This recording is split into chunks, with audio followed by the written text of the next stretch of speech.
El diario. Era el primer día de Belém en la biblioteca del estado. Le enviaron desde el colegio para conseguir algunos créditos extras, por lo que ni ella ni el bibliotecario estaban preparados ni dispuestos para trabajar juntos. El hombre que trabajaba allí desde hace 30 años trató de mantenerla lo más lejos posible, así que le dio el área de los libros comunes, prohibiéndole entrar a las demás. Pero la joven no tenía intenciones de obedecer a un viejo mal encarado. Todas las cosas que él decía, ella las tomaba como reto.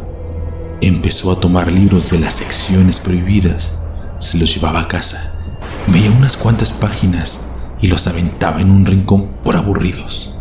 No entendía por qué el bibliotecario los cuidaba tanto. Uno de tantos libros que tomó sin permiso resultó algo distinto a los demás. Estaba cubierto en piel como muchos otros, pero era tan tersa, delgada y tan suave que invitaba a acariciarla más de una vez. No tenía algún título, editorial o ilustración en la portada. En realidad, no tenía nada, ninguna marca que dañara aquella bella piel. Entonces, lo más lógico para conocer su contenido era abrirlo. Cuando la chica lo hizo, una ligera brisa alcanzó a enfriar sus pies y después le siguió el cuerpo, al ver que en realidad tenía en las manos un diario en donde se relataban hechos macabros acontecidos en la vida de una persona desconocida. Las cosas que se narraban ahí rebasaban por mucho las peores películas que había visto en su vida. Tenía el miedo clavado en la espina, pero aún así, algo la motivaba a seguir leyendo sin parar. En tan solo una docena de páginas, su mente estaba hecha trizas, pues en cada una de ellas se narraba un terrible asesinato y aún restaban cientos de páginas. No tenía tiempo de leerlas todas, así que saltó a las últimas, las cuales resultaban por mucho peores que las primeras, como si la maldad del dueño del diario hubiese crecido con la práctica. Al día siguiente llegó con el bibliotecario, le entregó el diario en sus manos, confesó haber desobedecido sus órdenes y pedía disculpas por ello. El hombre lo tomó con una sonrisa y simplemente dijo a la chica: "No te preocupes, con esa actitud lo único que has logrado es que hable de ti en mi diario. Si quieres saber lo que fue de la chica, simplemente busca el diario del bibliotecario. Tiene una página completa dedicada a ella. La 327, para ser exacto".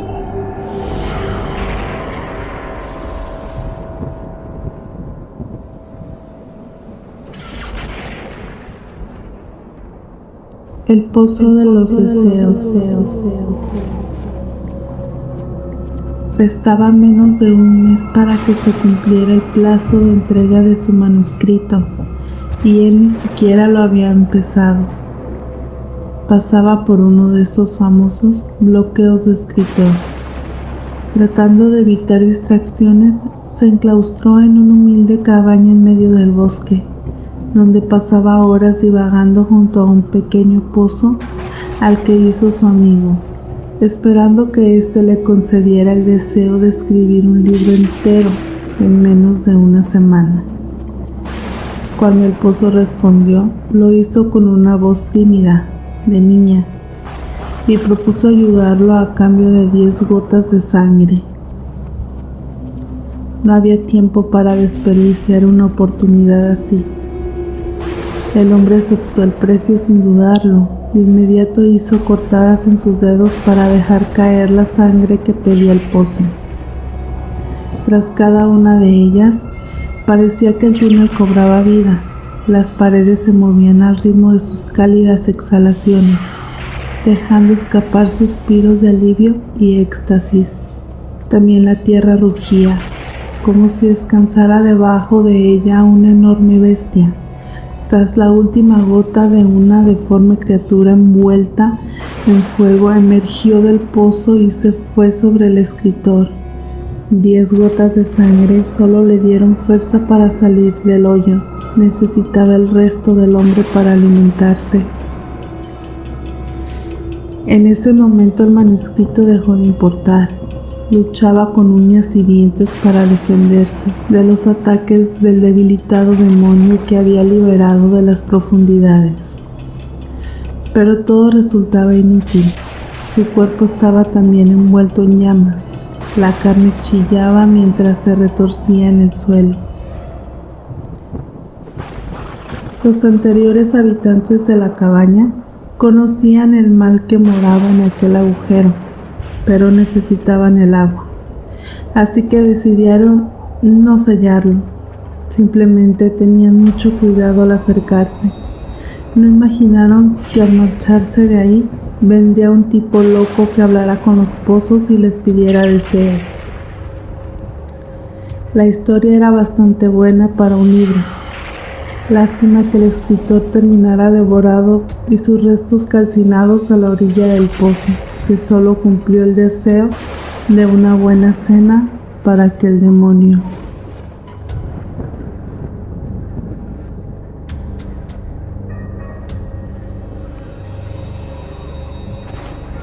La sonrisa de Cristina. La noche se tornaba sombría. La escasa iluminación de las calles era absorbida por la oscuridad, llenando todo de penumbras que solo se acompañaban por el sonido de la lluvia golpeando el asfalto. Las personas se habían guardado en sus casas. Solo quedaron aquellos que caminaban por necesidad.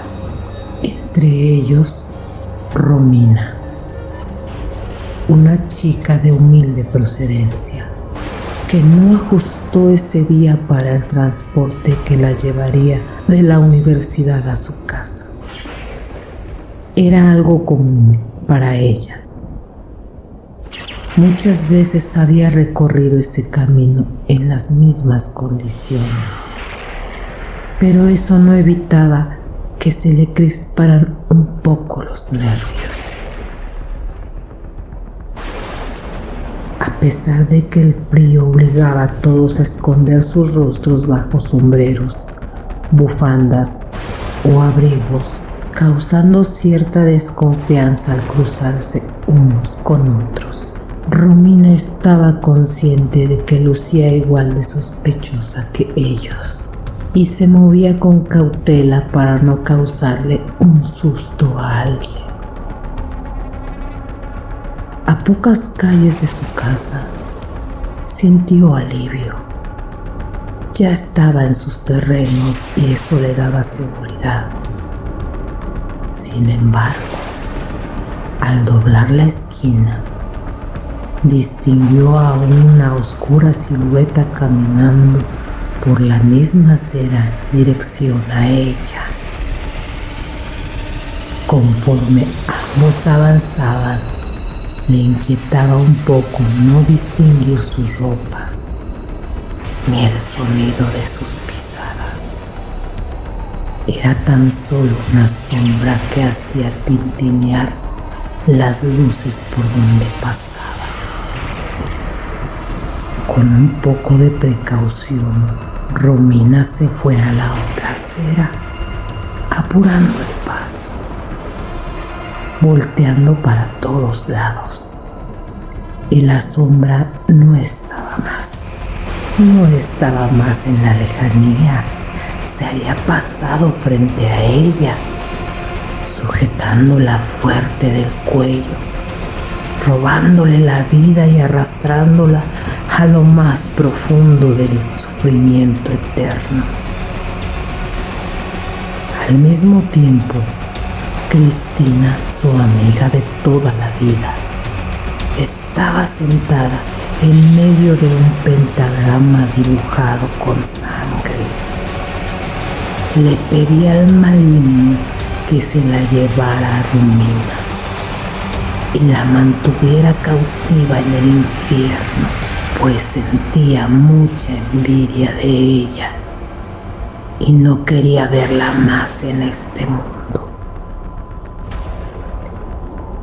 Los días pasaron. Romina seguía desaparecida ante la consternación de todos sus allegados, excepto de Cristina, que ocultaba su sonrisa, pues estaba contenta de que sus ruegos fueron escuchados.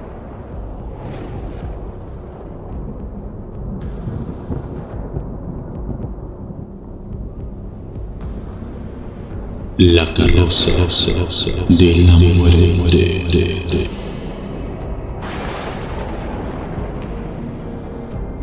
Rodrigo era un verdadero patán con su madre. Habiendo aprendido esa actitud de su padre, tenía todas las tablas. Una de las tantas noches que se le ocurrió llegar borracho a casa fue a curar la embriaguez con su pobre madre, una señora ya muy acabada, no por la edad, sino por los malos tratos de la vida y el trabajo duro. El muy desconsiderado llegó borracho, gritando, pateando y maldiciendo. Le echaba en cara a la pobre vieja lo mucho que había tardado en morir. Los vecinos escucharon un poco de la discusión y, a sabiendas de lo indefensa que estaba la mujer, ellos mismos se encargaron de echarle al mal hijo fuera de casa. Al siguiente día, las metiches y chismosas del barrio hicieron su reunión obligada en la esquina de la calle para contarse unas a otras 1000 versiones diferentes de la misma historia. Pero solo una de ellas crispó los pelos de más. La más persignada santurrona del grupo dijo que había escuchado transitar por las empedradas y angostas calles a la mismísima carreta de la muerte. Aquella a la que no le rechinan las ruedas, sino que se oye en cada vuelta el lamento de un alma torturada. Estaban todas muy consternadas cuando Rodrigo, aún hundido en su borrachera, apareció para seguir el escándalo. Pateaba la puerta de la casa reclamando a su madre haberlo ido a buscar hasta la casa de su compadre donde se había quedado. Pero eso no era del todo cierto, ya que después de la escena del día anterior, la vieja había quedado en cama y era hora que no se levantaba. Fue entonces que el grupo de las chismosas le advirtió el peligro que rondaba por las calles, pues cuando la carroza de la muerte anda cerca, no se debe salir a la calle. Y él, tan acostumbrado a la vagancia, fácilmente podría ser confundido con la persona que la muerte andaba buscando y ganarse el corte de su guadaña. Pero así como era el chico del diablo, y también lo era incrédulo e irreverente, y solo se rió de las viejas gallinas y sus supersticiones. Por la noche, cuando todos se habían atrincherado ya en sus casas, por sí o por no, uno nunca sabe, lo único que se escuchaba por las calles era la fiesta del borrachín Rodrigo. Cantaba muy alegre, bien fuerte para que todos escucharan. Pero pronto, un horrible grito rompió el silencio de la noche nerviosa. Un viento fuerte sopló y abrió de una todas las puertas y ventanas de las casas en esa calle. Rodrigo corría con la quijada desencajada y entonando aún aquel lastimero grito. Quienes pudieron ver de cerca dijeron que llevaba una mueca de terror en los ojos, pero no quisieron averiguar más, ya que a muy corta distancia se oían los conocidos quejidos de la carreta de la muerte. Hasta podía sentirse el calor del fuego que los caballos llevaban en sus fauces. Dice que encontraron a Rodrigo en el portal de la casa de su madre.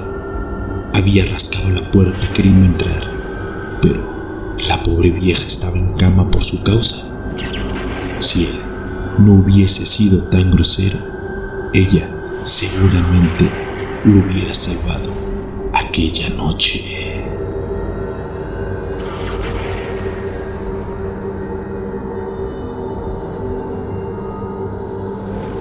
Historia del primer amor. Todas las noches él la esperaba junto a su ventana para verla pasar, sin falta, exactamente a las 10:23 p.m. Ella doblaba en la esquina vestida con su uniforme escolar verde, sin importar que fuera fin de semana. Llevaba siempre gruesas mallas y largas mangas a pesar del calor. Apenas podía verse una parte de su rostro entre aquella larga y oscura cabellera que caía hasta la cintura. Para él, todo transcurría en cámara lenta. Tenía solo unos segundos para admirarla, antes de que ella se perdiera nuevamente en la siguiente esquina. Aquellos cabellos más oscuros que la noche se tornaban luminosos y plateados al reflejar la luz de la luna. Se mecían aparentando vida propia con el más leve viento.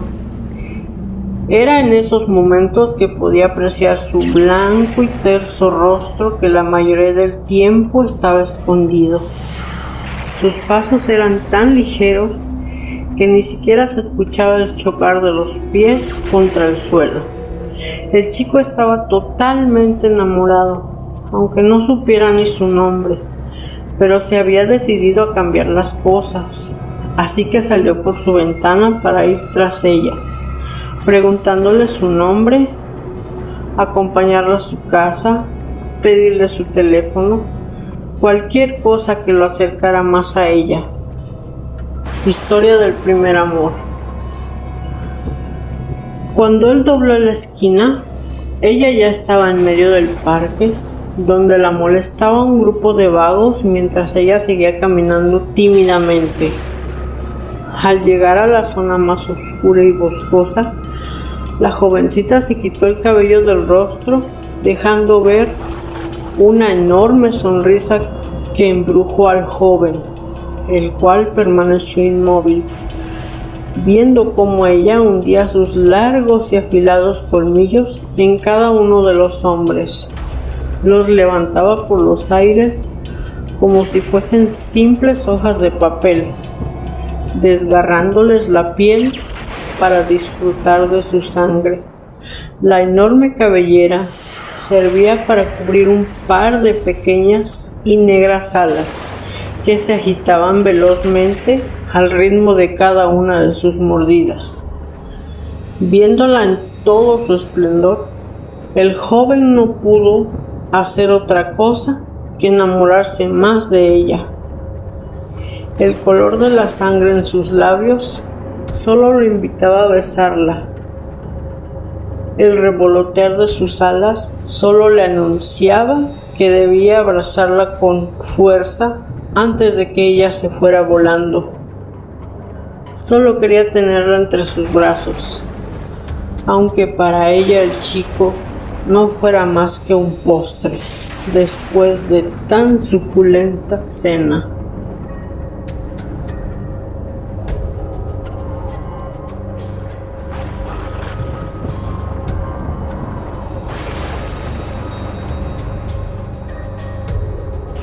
Un, dos, tres.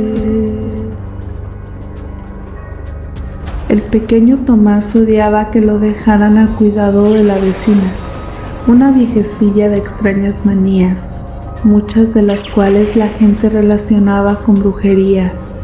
Aún así, los padres del niño no se dejaban llevar por tonterías y confiaban mucho en ella, tanto como para encomendarle a su pequeño hijo. Para él, era la más horrible de las pesadillas.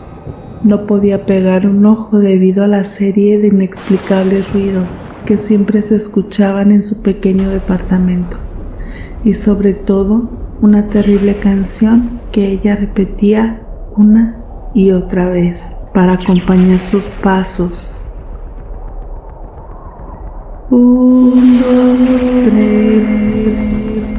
Me oyes pero no me ves. 4, 5, 6. No me encontrarás. 7, 8, 9. Estoy más cerca de lo que crees. El niño entonces se sentía acechado, buscaba alrededor, vigilaba cada rincón. Quería esconderse, pero le era prácticamente imposible, pues es bien sabido por todos que debajo de la cama o el armario están los monstruos, y esos eran los mejores escondites. Ni en su casa se sentía seguro, pues la anciana tarareaba todo el día la misma tonada, y Tomás los escuchaba porque ambas casas tenían una pared en común. Con el paso del tiempo el chico fue creciendo y el miedo se hizo menos, hasta que una noche mientras caminaba del trabajo a la casa, un chiflido se hizo eco en la oscura calle que transitaba. La tonada le parecía familiar, pero no podía recordar con exactitud, hasta que los chiflidos se volvieron palabras. 1, 2, 3, me oyes pero no me ves. La sangre del cuerpo del joven bajó del golpe hasta sus pies, causando tal pesadez que le era imposible moverlos. Estaba clavado en el piso, escuchando como un par de pasos se acercaban en su espalda. 4, 5, 6, no me encontraré. El mismo terror que lo paralizaba le dio entonces impulso para salir corriendo, casi volando, hasta llegar a su casa. Ahí un ataque de risa le dio, se sentía un poco tonto al huir de los recuerdos de su niñez. Así que después de tomar aire, siguió con su rutina escuchando primero los mensajes de su contestadora. El único era de parte de su madre, pidiéndole que asistiera al funeral de la viejecilla. En ese momento no pudo detener los escalofríos que le subían, electrizando a la vez todo su cuerpo y erizándole los pelos al escuchar nuevamente. 7, 8, 9, estoy más cerca de lo que crees.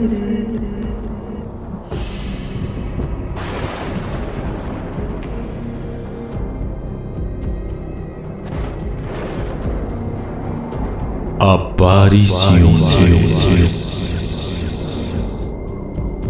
Hace varios días ya que algo extraño viene ocurriendo en casa. Tenemos esa sensación de que siempre nos observan.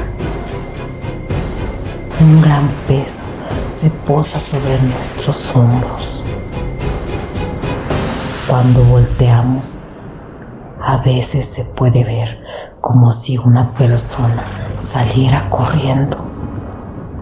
Mis hijos dicen que ven pálidos niños asomándose por las ventanas. Yo no he querido decir lo que me sucedió, pues se pueden asustar más. Pero en una ocasión me despertó una luz que entraba por la ventana. Llegaba directo a mis ojos, así que fui a correr la cortina. Cuando me acerqué, encontré con una horrible cara arrugada y reseca, cuyos ojos color rojo vidriosos se movían de un lado a otro, mirando con total delirio. Tuve que observar ese perturbado rostro por largo tiempo, porque mis extremidades se negaban a responder. Parecía una estaca bien clavada en el suelo. Mis manos me pesan toneladas. No pude ni siquiera mover un solo dedo para correr la cortina, ni dar un par de pasos atrás. Solo estaba ahí, parado, viendo cómo él me miraba. Tenía su demente mirada clavada en mis ojos. Puedo jurar que sonreía con placer al causarme tanto miedo. De ese estado depretificado pasé rápidamente a sentirme invertebrado. No pude sostener mi cuerpo en pie cuando una mano se posó sobre mi hombro. Si no hubiera escuchado a continuación la voz de mi esposa y atendido a que ella me tocó, puedo asegurar que ahí terminaba mi existencia. Los días siguientes me negué a tener la luz apagada. Fingía leer hasta que ella se quedaba dormida. Pero en realidad estaba muerto de miedo. No quería dormir. Cada vez que cerraba los ojos, ahí estaba aquel feo rostro. En cada parpadeo se acercaba más a mi cara. Podía sentir sus manos sobre de mí. Por las mañanas se percibía en la habitación un fétido olor. Rostros de polvo ensuciaban las sábanas y mis muñecas tenían raspaduras. Hasta hoy esto solo me ha pasado a mí, o tal vez a los demás también lo están ocultando por no empeorar las cosas. Cielos, tengo que sacar a mi familia de aquí. Espero que no sea tarde para librarnos de este mal y dejar atrás tan horribles apariciones.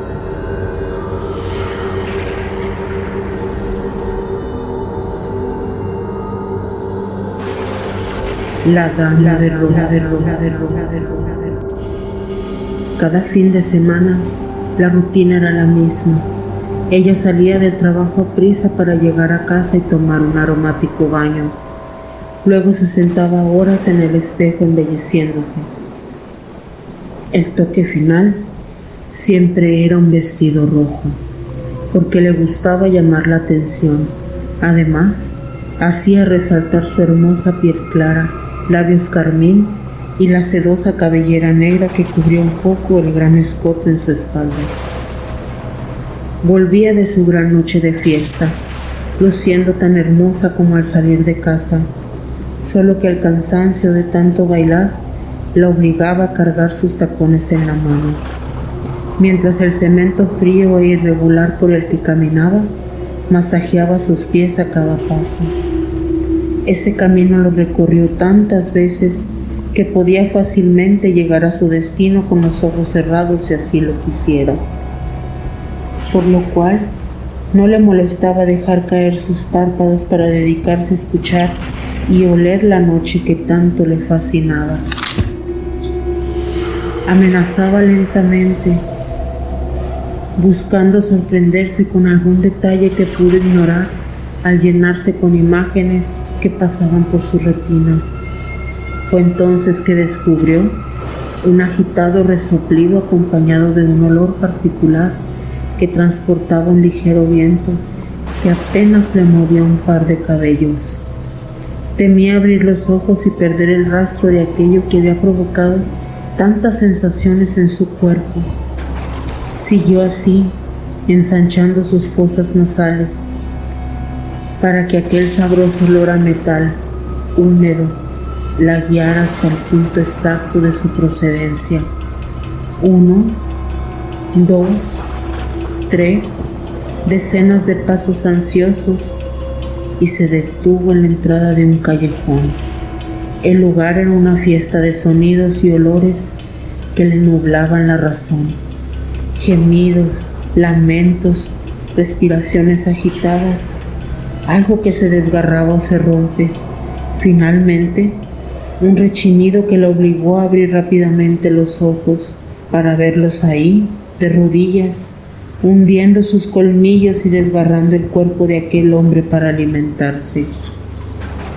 Ella dejó caer sus tacones. En el choque de estos contra el suelo, ellos se dieron cuenta que no estaban solos. Voltean, la miraban fijamente por un segundo y volvían al suyo. Ella no puede resistirlo. Se tira sobre sus rodillas, se arrastra sobre el suelo El estómago parece consumirse a sí mismo.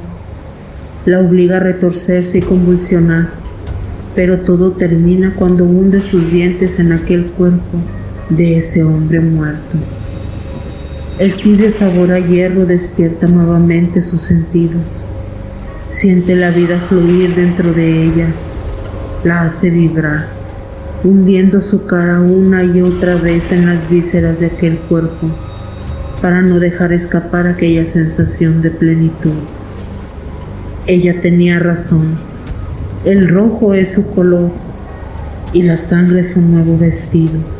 Seguramente volverá a ese callejón para cenar junto con los suyos.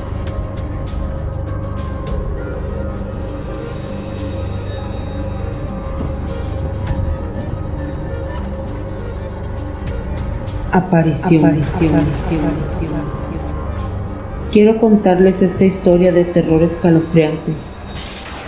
Aprovechando que todos en mi familia se fueron de viaje, me quedé en casa para descansar. Metí a mis 2 perros a la habitación para no estar solo. De la nada empezaron a gruñir, mirando fijamente hasta la puerta de mi cuarto. Fui a ver qué pasaba, pero antes de llegar, vi que la chapa se movía como si alguien intentara abrir desde afuera. Mis animalitos se pusieron inquietos, ladraban nerviosos y encogían sus orejas. Un poco asustado también regresé a mi cama, que alcancé a ver como una pequeña cabeza se escondía en una esquina cerca de mi ventana. Con mis perros en brazos fui hasta donde la puerta, pero de nuevo no alcancé a llegar, porque un golpe como el de una patada sonó en la puerta. Me dejé caer recargado en la pared y vi un par de piernas a través de la cama. En ese momento se fue la luz. Esperé hasta que volviera, entonces pudimos salir porque no había más golpes en la puerta. Las sillas estaban regadas y otras sobre el comedor. Las acomodé para calmarme y acompañado de mis perros buscamos por todo el lugar. No pudimos encontrar nada. Fui al baño a lavarme la cara para que el susto pasara. Mis perros salieron corriendo. Cuando fui tras de ellos pasé por el comedor y las sillas de nuevo estaban regadas. Los animalitos estaban en el cuarto de mis padres, detrás de un niño de pies sucios que estaba muy pálido. Al darse cuenta que lo veía sonrió y salió corriendo, justo al lado mío, dejándome un fuerte escalofrío que me quitó las fuerzas y caí desmayado. Al despertar, vi a lo lejos en el comedor un par de personas sentadas que discutían sobre algo. Un hombre se levantó de la mesa y golpeó a la mujer con fuerza. Esta gritó mientras corría hasta donde yo estaba. Quise correr, pero en un instante estaban frente a mí.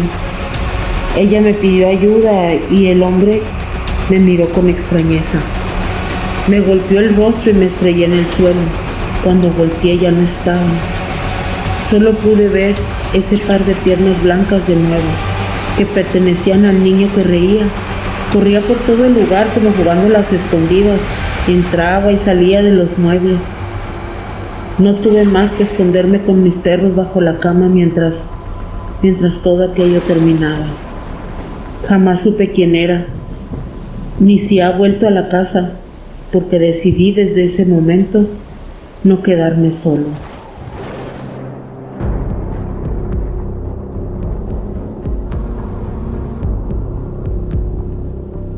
La historia de Judy.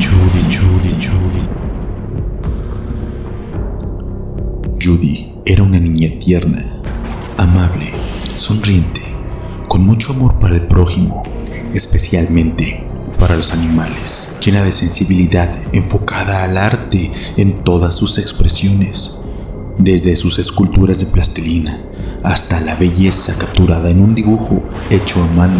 Convertía cualquier momento o vivencia en una hermosa obra de arte.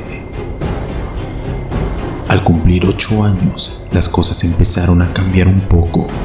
Había ocasiones en que ella desaparecía por horas, sin recordar dónde había estado, qué que había hecho o cualquier detalle que diera cuenta de lo sucedido. Su actitud se mostró distinta también. Su interés en el mundo que la rodeaba se perdió, junto con su amor por el arte. No había dibujos, esculturas, ni sonrisas. Poco a poco se empezó a alejar de su familia. Pasaba días enteros encerrada en su cuarto, sin querer hablar con nadie, y parecía molesta por todo. Un día me quedé a dormir en su casa. Judy, su hermano y yo estábamos en la misma habitación, sus padres en la de al lado. Ella se veía algo nerviosa, mirando hacia la puerta y la ventana. De pronto, un poco asustada, dijo que el chupacabras estaba viendo desde la puerta y quería entrar. De un salto, su hermano ya estaba en la puerta cerrándola, pero ella no quitaba la vista de la ventana diciendo que entraría por ahí. Después de cubrir la ventana para que no se viera nada hacia afuera o alguna luz pudiera entrar por ella, Judy cayó dormida sintiéndose más segura. Nosotros velábamos su sueño por si la pesadilla volvía. En un tiempo que nos pareció razonable, decidimos dormir también. Mientras nos cobijábamos, se escuchó en la ventana un clic, clic, como si la rama de un árbol movida por el viento golpeara al vidrio. Pero ahí no había árboles. El sonido no cesaba, se hacía cada vez más fuerte e insistente, como si alguien tocara desde afuera solo con su uña. Jugando a los valientes, como jóvenes que éramos entonces, corrimos un poco la cobija con la que habíamos tapado la ventana. No había nada. En el momento en que la solté, el instante pareció eterno y en cámara lenta, un par de manos grises escuálidas, con dedos muy alargados, se tomaron de los barrotes de la ventana, dándose impulso con ellas. Lentamente una masa gris se asomó por debajo del marco. Sus grandes ojos negros nos vieron fijamente y quedamos inmóviles al ver su rostro. Con apenas una línea en lugar de boca, 2 fosas por nariz. Subió una pierna, después la otra para pasar entre los barrotes, porque era muy delgado. Al tocar con el vidrio de la ventana, su cuerpo se vio como una interferencia en la televisión.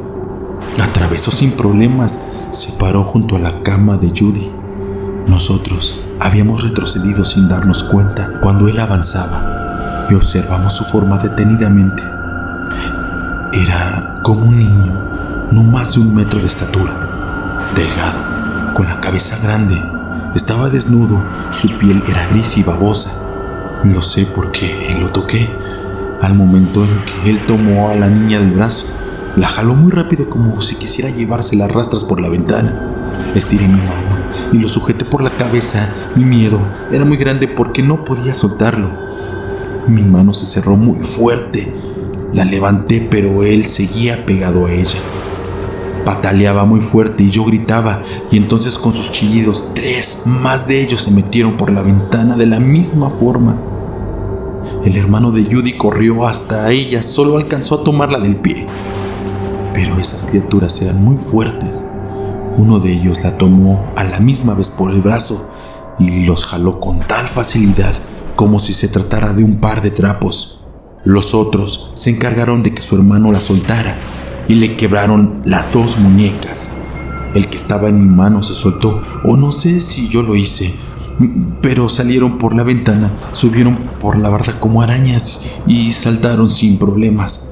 Salimos de inmediato tras ellos, pero el camino fue demasiado largo. Había que salir del cuarto, cruzar el comedor y la sala hasta llegar a la cocina, donde había una puerta con un pasillo largo que nos llevaba hacia afuera. Me subí sobre la lavadora, pero ya no pude ver nada. Judy desapareció por 2 días después de eso. En sus dibujos vimos el cambio. En ellos solo había sangre, maldad, demonios y esas criaturas grises siempre presentes.